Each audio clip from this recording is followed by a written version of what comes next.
Hello, hello les gens, j'espère que vous allez bien. Moi c'est Déborah Lily pour tous les nouveaux bienvenus et les anciens, vous-même vous connaissez votre go. On n'échange pas une équipe qui gagne, guys. Aujourd'hui on se retrouve pour une nouvelle vidéo, les vidéos hot, les vidéos spicy, les vidéos que vous aimez dans cette période de story time. Sans plus tarder, prenez votre petit thé, prenez vos petits popcorn, votre petit verre de vin, asseyez-vous et let's go!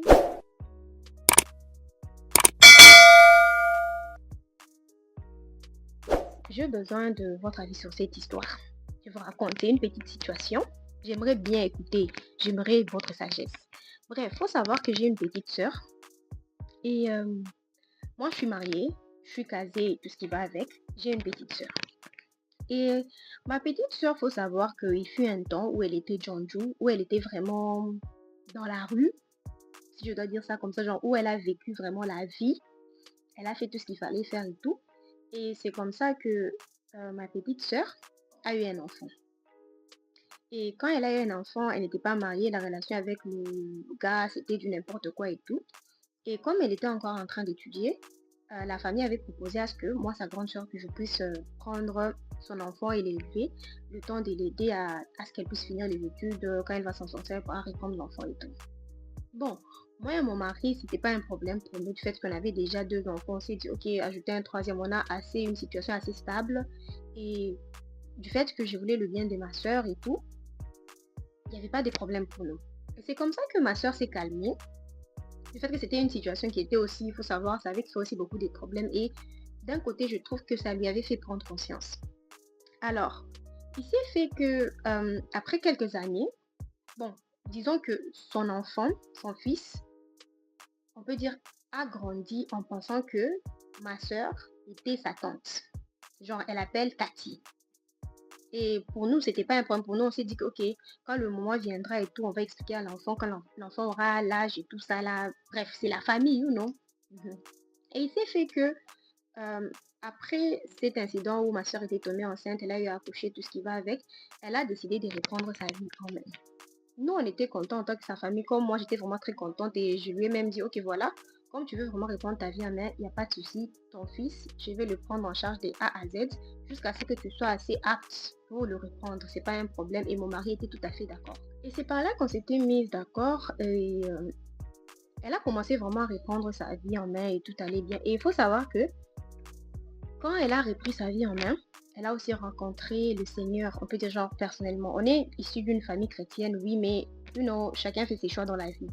Et il s'est fait qu'elle a réellement rencontré Jésus d'elle-même. Elle a fait sa rencontre avec le Seigneur et tout. Et c'est comme ça qu'elle a commencé à fréquenter une certaine église. Lorsqu'elle a commencé à fréquenter cette église-là, moi, mon mari et toute la famille, on était vraiment très très fiers d'elle, on était vraiment très très contentes et tout. Et ce n'était que ce que nous on voulait. Ouais, un peu. Et puis elle a vraiment pris sa vie au sérieux, ses études et tout ce qui va avec, genre, c'était vraiment, voilà, c'est ce qu'on cherchait, girl. Voilà, voilà. Il s'est fait que on était vraiment contents pour elle, toute la famille. On s'est dit, ok, voilà, là, ma belle, tu es concentrée et tout. Ma petite soeur, je sais pas pourquoi, comment, elle s'est dit que voilà, elle va subir une opération. Elle voulait aller à l'hôpital, se faire recoudre l'hymen, si on doit dire ça comme ça. Pour ceux qui connaissent pas c'est quoi l'hymen, c'est la membrane qui se retrouve dans l'organe féminin qui fait à ce que la femme soit vierge, si on doit dire ça comme ça. Et personnellement, quand elle est venue me parler de ça, pour moi, bon, ça m'a un peu tiqué, mais j'ai pas trop vu ça dans le bizarre parce que je me suis dit, bon, peut-être si c'est ce qui va l'aider à se sentir mieux, à plus s'épanouir, why not? Bref, sans pour autant savoir qu'elle avait rencontré quelqu'un. Là, je ne savais pas par rapport à l'homme qu'elle avait eu à rencontrer et tout. Et après quelques années, genre une année après, elle est venue, elle m'a dit, ok, voilà, grande sœur, j'ai eu à rencontrer quelqu'un et ça semble être sérieux et tout, nanani, nanana. Bref. Et c'est comme ça que moi et mon mari, on s'est dit, ok, why not? Faudra le rencontrer et tout.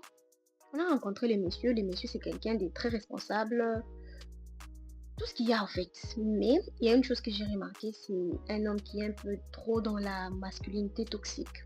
Masculinité toxique dans le sens où pour lui, il est très très très très très droit, dans le sens où une femme doit, une femme ne doit pas, une femme c'est ci, une femme c'est là. Et faut savoir que cet homme-là, elle a eu à le rencontrer, c'était dans l'église qu'elle commençait à fréquenter.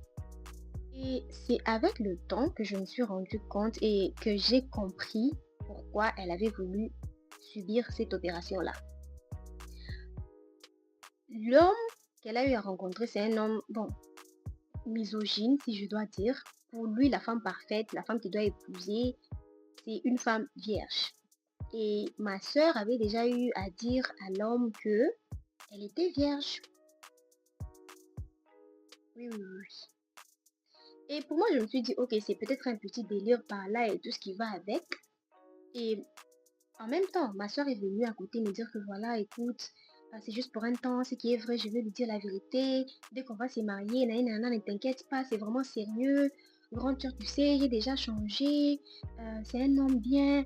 Il ne faut pas dire des mauvaises choses ou dire des trucs qui vont faire à ce qu'on puisse et qu'il puisse plus être intéressé par moi.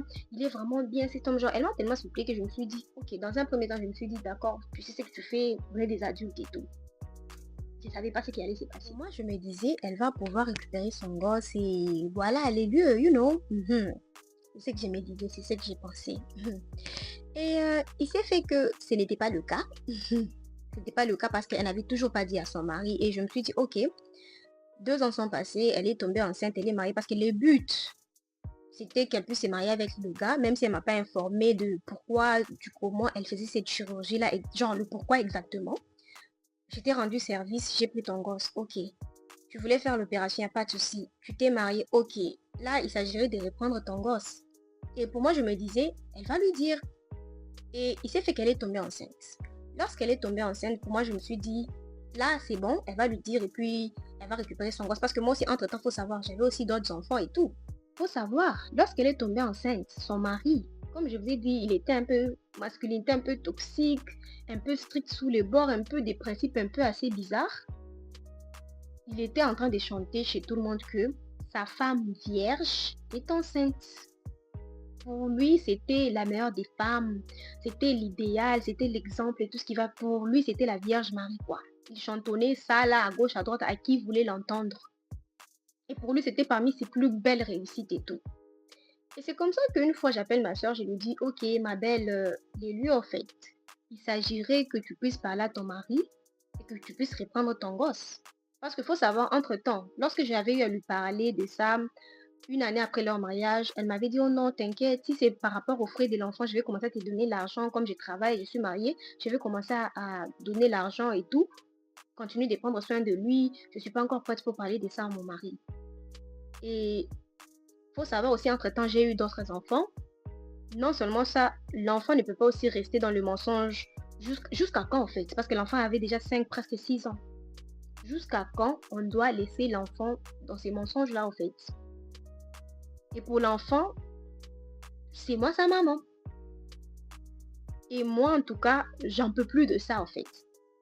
Et je me dis, je voudrais parler à son mari parce qu'on dirait que ma soeur n'a pas cette force de dire les choses à son mari parce que je me dis, tout le monde a un passé. Si vraiment cet homme-là l'aime, il va rester avec. Et c'est comme ça que j'ai eu à dire à ma soeur que, ok, voilà, comme de toi-même tu veux pas dire ça à ton mari, moi je vais l'appeler et je vais le lui dire. Elle s'est fâchée, elle a commencé à me traiter de tout, de non, dire combien est-ce que je suis mauvaise, combien est-ce que je veux gâcher sa vie, nanani, nanana. Bref, vous l'aurez compris, ce n'est pas mon histoire. Et c'est l'histoire que j'ai eu, c'est une histoire que j'ai eu à voir sur les réseaux et tout. Je me suis dit, c'est très intéressant. C'est une histoire très très intéressante. Bref, si je dois donner mon avis, donnez d'abord vos avis dans les commentaires et tout. Moi personnellement, si je dois donner mon avis, ma belle, faudra dire à ton mari. Si la fille ne veut pas dire à son mari, grande soeur, faudra aller balancer ça. Appelle toute la famille, fais asseoir tout le monde et puis tu balances ça.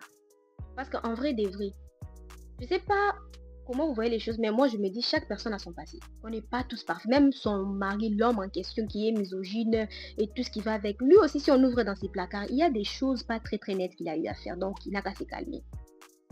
Si vraiment il aime la petite sœur, il va rester avec. Oui, c'est vrai. Dans un premier temps, ça va choquer tout ce qui va avec, mais je ne pense pas que ce soit un truc du genre à demander le divorce. Je ne sais pas si c'est moi qui vois les choses autrement, mais pour moi, je ne pense pas. Oui, ça peut créer une dispute, des petits problèmes pendant un moment, mais frère, Parce que je pense que c'est la meilleure des choses à faire. L'enfant va rester dans les mensonges jusqu'à quand? Et puis même le mari lui-même, jusqu'à quand ces mensonges-là? Je suis sûre qu'il va toujours entendre ça quelque part. Si c'est pas peut-être de la famille, même des gens de l'extérieur, qui sait? Que dire si le père de cet enfant-là commence à chercher l'enfant et il s'est fait que il rencontre le mari? Je sais pas si vous voyez un peu le petit schéma que je viens de faire comme dans les films. Ça serait bizarre. Et moi, je trouve que la meilleure personne qui est mieux placée pour donner cette nouvelle-là, c'est la petite sœur elle-même. Elle doit dire ça à son mari. Parce que si le mari entendait ça de l'extérieur, ça lui fera encore plus mal, ça va apporter plus de problèmes. Bref, je ne sais pas ce que vous en pensez. Mettez-vous un peu dans cette situation-là. Si c'est vous, qu'est-ce que vous allez faire? Si c'est peut-être un membre de votre famille, votre petite sœur qui vous donne son enfant et tout ce qui va avec, qu'est-ce que vous allez faire? Est-ce que vous allez parler directement au mari? Est-ce que vous allez encore attendre? Qu'est-ce que vous allez faire? Je vous attends dans les commentaires. Dites-moi ce que vous allez faire. J'espère que la vidéo vous aura plu. Sinon, c'est tout pour moi pour aujourd'hui et on se retrouve à la prochaine.